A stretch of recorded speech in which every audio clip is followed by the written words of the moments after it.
Welcome to the Motherhood Alliance podcast, the podcast dedicated to empowering moms and families on their health and wellness journey.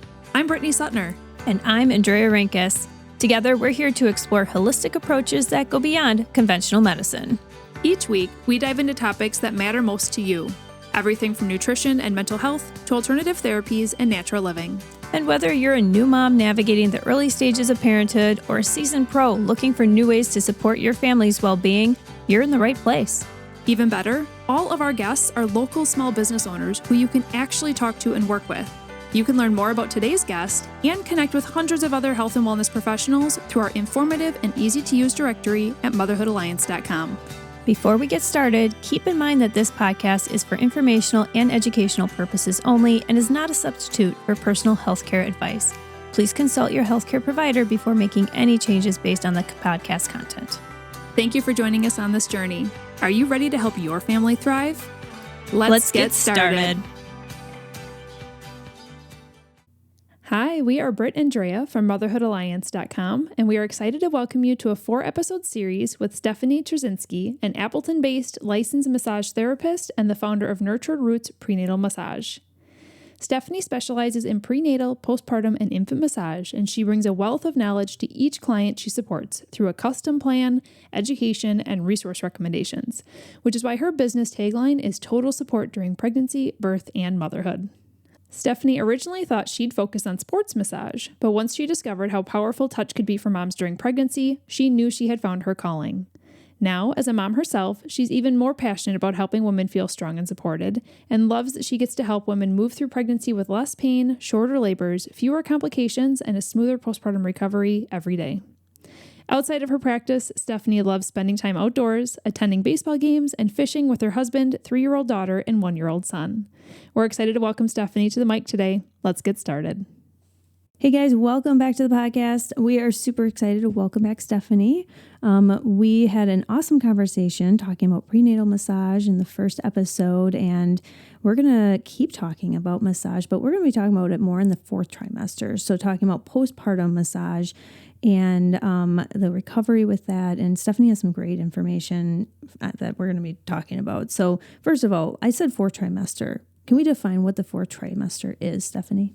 Yeah, so the 4th trimester really means like the first 12 weeks, so the first 3 months postpartum after having a baby, where baby and mom are both adjusting, and there's time for transformation and adjustments.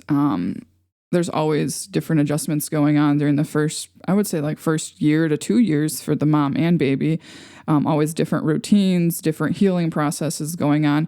So really for me, for postpartum, I always say it's once you have a baby, you're always postpartum. Mm-hmm. There's no cutoff at the 12 weeks.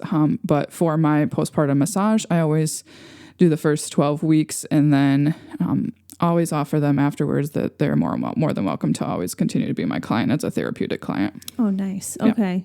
Yeah. And that's great. I think that's a great point too, is that just because you're done with prenatal or postpartum massage, you're not done with Stefanie, right? Correct. Yes. If they so choose. Yeah, if they so choose, yes. Britt and I, we got into our field as personal trainers that specialize in prenatal and postpartum because we felt like there was a gap in the fitness industry as far as, helping moms with understanding their bodies and exercise and such. But I definitely feel like there's a gap in prenatal care when it comes to, helping moms understand how massage is going to help them prenatal, postpartum, and just learning to relax. Can you talk about the gap in postpartum care?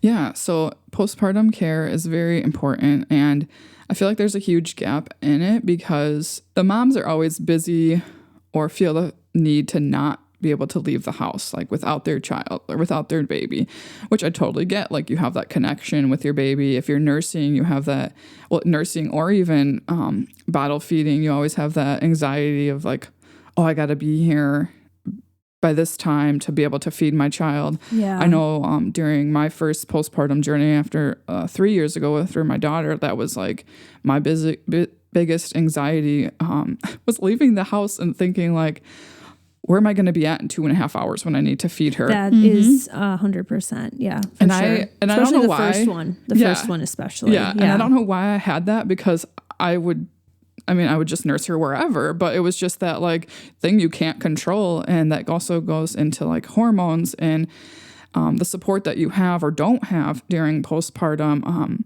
Seems like a lot of people in or your support team, your family, your friends are there for you in the first couple weeks. And then everybody wants to be there. And it's like, do they be there for you or do they want to just see the baby? And then they kind of just disappear. And that's where I feel like I come in, you come in, you guys with your Fit Moms, a lot of like postpartum businesses that are also in the Motherhood Alliance as well. The lack of postpartum care, I feel like, isn't that it's not there. It's that it's hard for the moms to seek it out and to be able to give themselves time and have the energy even to do an exercise, go for a walk, get a massage.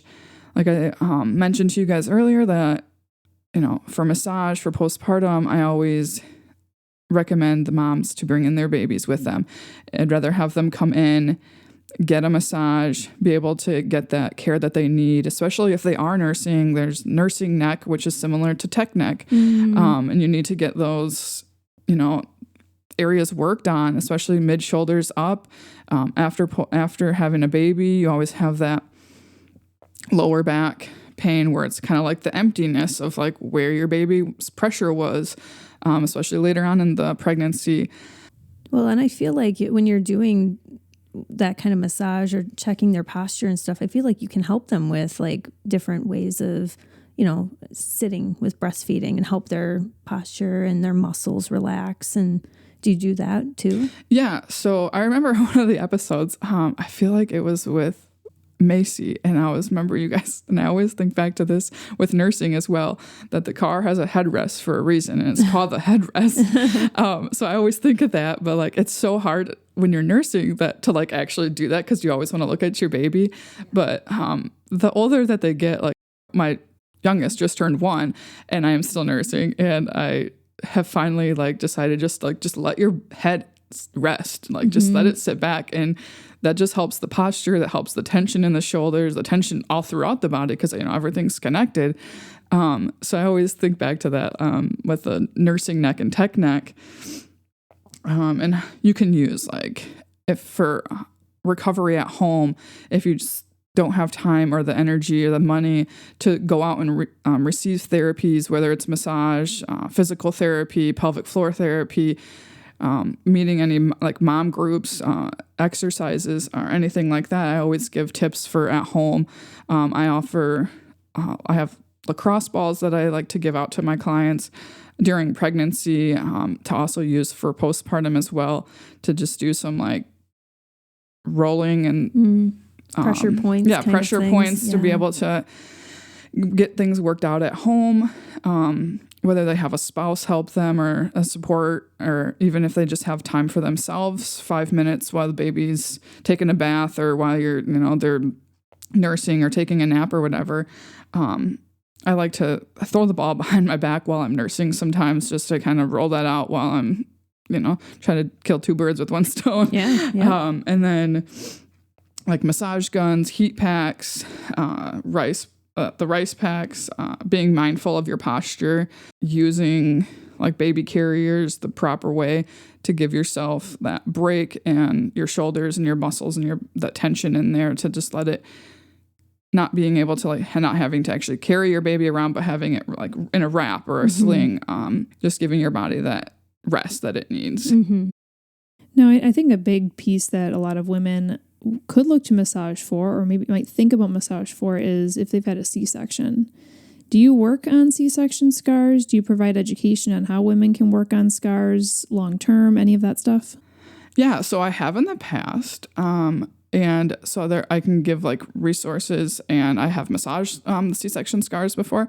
So with C-sections, I usually recommend them coming within like a week or 2 after like letting their scars heal a little bit. For postpartum, with a vaginal birth, you can come back as soon as you would like. But for C-section scars, I let them heal a little bit, and then you can work around the areas to help break up any scar tissue. And then I show them, like, I usually use like a vitamin E oil, or I really like the Mother Love pregnancy belly oil, but it helps with just like the scar visibility and like breaking up the scar tissue there. And just kind of that helps with pregnancies later on, like in the future pregnancies as well, with that scar tissue as well. Now, what would you say the ideal postpartum recovery plan would look like? I know obviously gentle body work, so some massage would be included in that. But as a mom yourself, what else do you feel like women should really be prioritizing in that 4th trimester?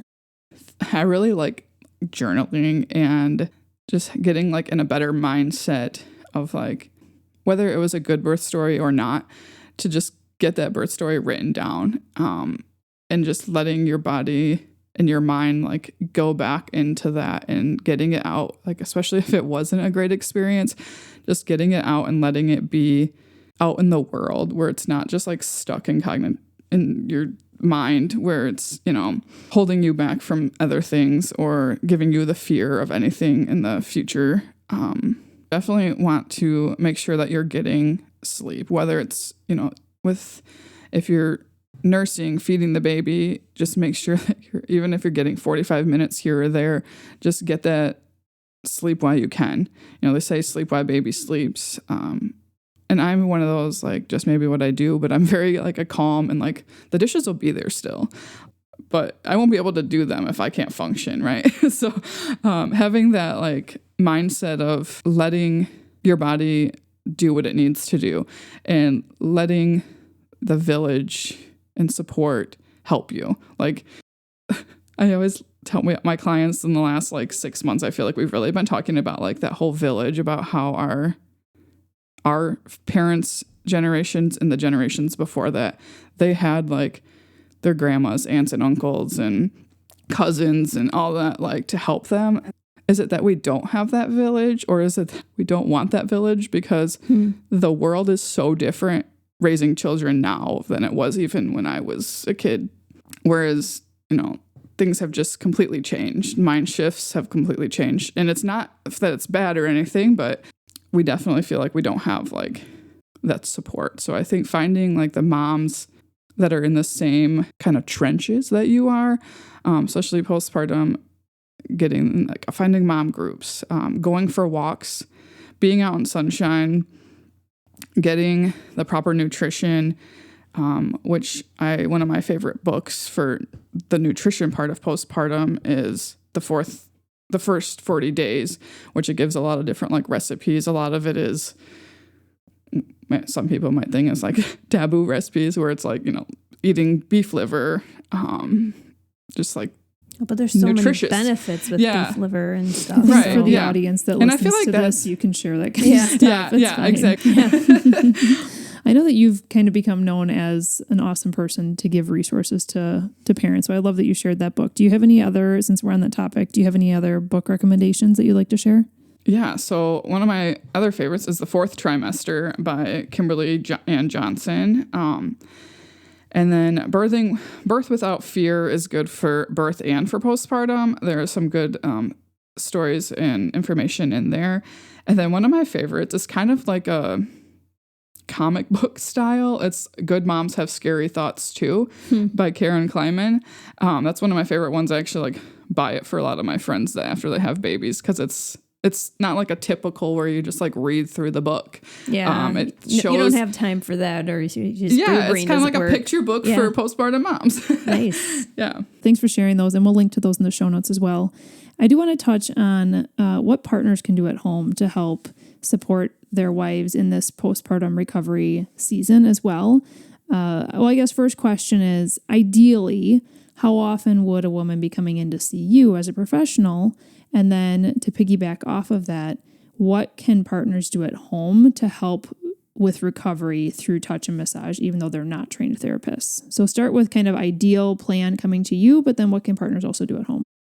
Yeah, so for postpartum, I would recommend coming within the first 2 to 4 weeks postpartum, and then continuing coming 2 to 4 weeks until, especially nursing, where you get like that, well, even just carrying a baby around, you're in different positions that your body's not been used to. Even if it's your 3rd, 4th child, like, you know, your body's carries different every time. So for massage, I would say to come regular, at least monthly, for the first 3-4 months. And then that's even continuing on after that as a maintenance thing, every 4 to 6 weeks is what I would recommend. And then for spouses or other family members or friends to help support moms through touch, like I had mentioned before, different tools like massage guns, just giving them a 5-minute shoulder squeeze rub, giving them space, like maybe not even touch. Maybe that's not what they need. They need that space and just to be able to breathe for 5 minutes can really help them get back into a better mindset, where postpartum, like anxiety and depression can just like kind of creep up on you, even if you tell yourself that that's not what's going to happen. But yeah, and just bringing you water, making sure you're fed, having nutritious snacks, easy things to grab. I always recommend like having, if you have a rocking chair in the nursery, having like a little snack bin there so you can always have something to be able to grab, whether you get nap trapped or, nap trapped. Yeah. Yeah. Yeah. I love that word. But yeah, so just having things accessible, having your spouse or family makes nutritious meals and make sure you're fed, make sure you get to take a shower. Washing the dishes. Yeah. Cleaning the kitchen. Being able to have the mom's mind and mindset just be able to like rest, so they don't have to have that thoughts of like, oh, my friends can't come and visit or help me because my house is a mess, which is why they want to come and help and support you. Mm-hmm. It really is a mindset shift. Yeah. To be like, we don't have to do it all. Like that kind of goes back to the village thing. Yeah. Don't just come over and grab the baby. Like help the mom, like she wants to be with the baby, but she wants things around her house to get done. So being able to help support with that too. Mm-hmm. Yeah. What encouragement would you have for the mom who feels like she doesn't have time to make for massages specifically, or just kind of that self-care piece? And we are going to be diving into self-care in depth in its own episode. But I think a lot of women really struggle with taking the time for themselves, and especially when it comes to leaving their baby. I love how you invite the babies into your office and space, but I think a lot of women just struggle with this in general. So finish out this episode, what kind of encouragement would you have to give the mom who is feeling a little stuck? Yeah, I would encourage them to know that they're not alone and to be able to reach out to other moms, whether it's a mom's group, local or not local, and just get the support that they need, giving your time space and knowing that it's not a 1 to 2 week process where you're just going to bounce back.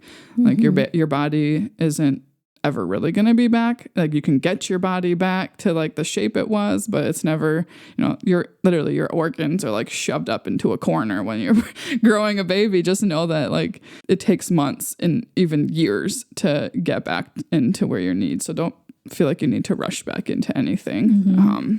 Giving yourself grace. Yeah. And knowing that this is a that's season. One of my favorite sayings. Give yourself grace. Yeah. Yeah. This is a season. And, there's a saying that says that the days are long, but the years are short. And it's so true. It's so true. Yeah. Yeah. I always, with now having 2 children, I have really learned that like everything is just a phase, and to know that like this phase of life, you can you get through it, and you get, you look back and then you're like, you miss it sometimes. Yeah. Yeah. Yeah. Well, thank you for sharing all of this info in this episode as well. Can you share a little bit about your social media? Where can people find you on those platforms? Yeah, so I have a Facebook page, Nurtured Roots Prenatal Massage, and then also on Instagram, Nurtured Roots Massage, LLC. And then you can also find a lot of my information on my website, which is nurturedrootsprenatalmassage.com. And you can reach me at my email, which is the easiest way to reach me, at hello@nurturedrootsprenatalmassage.com. Awesome. Well, thank you, Stefanie. We have 2 more awesome episodes coming up, and we can't wait to dive into those next. Thank you. If you enjoyed this episode, would you consider leaving a rating or review or sharing it directly with a friend who could benefit from the information? We know that you're a busy mom or caregiver, and our goal is to make your life easier by bringing tips and tricks directly from experts into your earbuds. By sharing this episode with someone you love, you can play a critical role in helping to make their life easier as well. We appreciate your time, and thank you for being a part of the Motherhood Alliance family.